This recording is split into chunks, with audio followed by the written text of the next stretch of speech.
यदि तुम्हें समस्त पापियों में भी सर्वाधिक पापी समझा जाए तो भी तुम दिव्य ज्ञान रूपी नाव में स्थित होकर दुख सागर को पार करने में समर्थ होगे।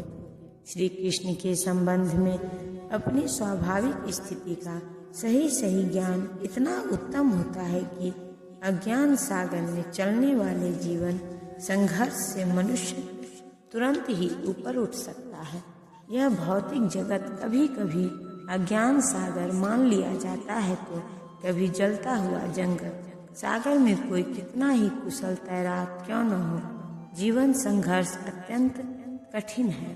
यदि कोई संघर्षरत तैरने वाले को आगे बढ़कर समुद्र से निकाल लेता है तो वह सबसे बड़ा रक्षक है।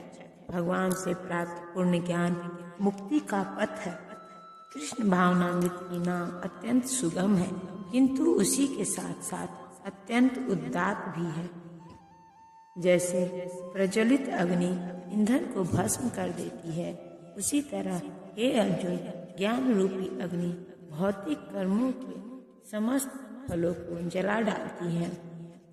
आत्मा तथा परमात्मा संबंधी पूर्ण ज्ञान तथा उनके संबंध की तुलना यहाँ अग्नि से की गई है।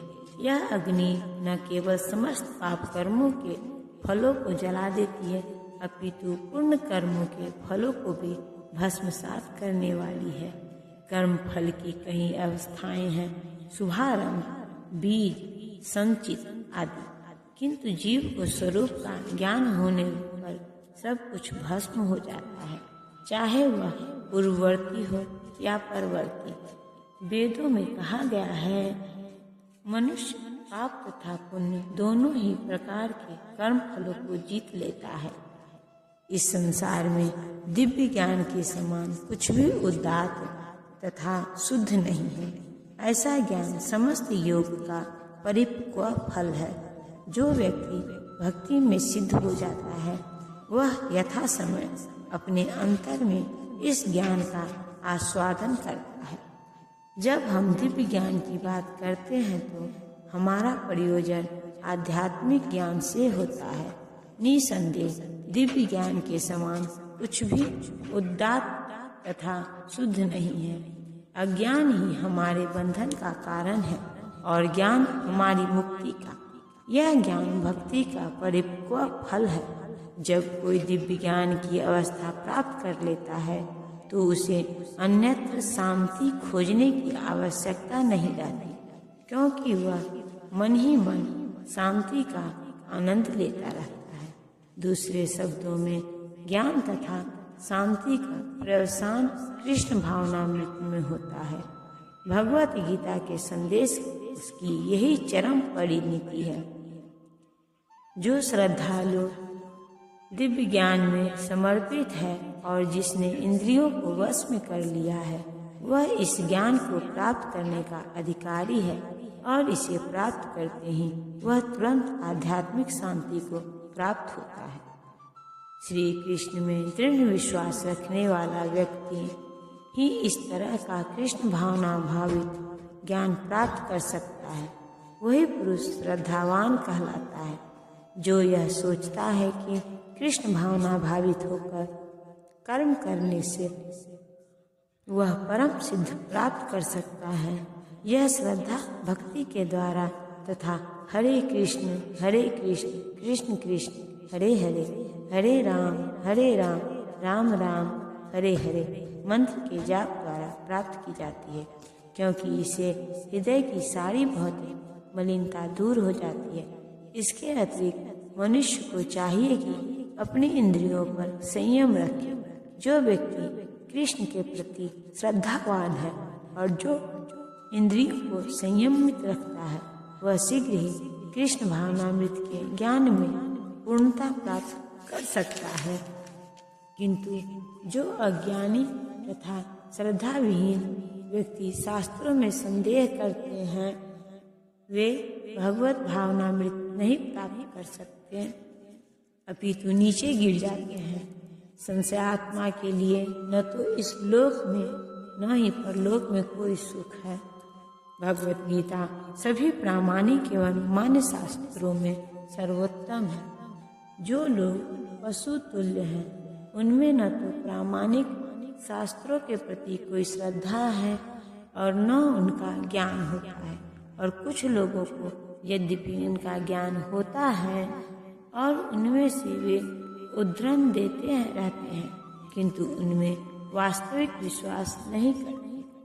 यहाँ तक कि कुछ लोग जिनमें भगवत गीता जैसे शास्त्रों में श्रद्धा होती है, फिर भी वे न तो भगवान कृष्ण में विश्वास करते हैं न उनकी पूजा करते हैं। ऐसे लोग कृष्ण भावनामृत का कोई ज्ञान नहीं होता, वे नीचे गिरते हैं।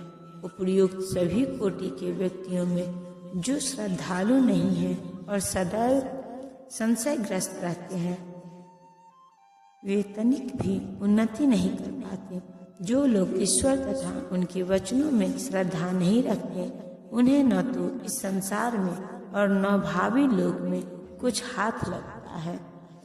उनके लिए किसी भी प्रकार का सुख नहीं है। अतः मनुष्य को चाहिए कि श्रद्धा भाव से शास्त्रों के सिद्धांतों का पालन करे और ज्ञान प्राप्त करे। इसी ज्ञान से मनुष्य आध्यात्मिक अनुभूति के दिव्य पद तक पहुंच सकता है। दूसरे शब्दों में, आध्यात्मिक उत्थान में संशयग्रस्त मनुष्यों को कोई स्थान नहीं मिलता। अतः मनुष्य को चाहिए कि परंपरा से चले आ रहे महान आचार्यों के पद चिन्हों का अनुसरण करे और सफलता प्राप्त कर सके। जो व्यक्ति अपने कर्म फलों का परित्याग करते हुए भक्ति करता है और जिसके संशय दिव्य ज्ञान द्वारा विनष्ट हो चुके होते हैं, वही वास्तव में आत्मपरायण है। हे धनंजय, वह कर्मों के बंधन से नहीं बंधता।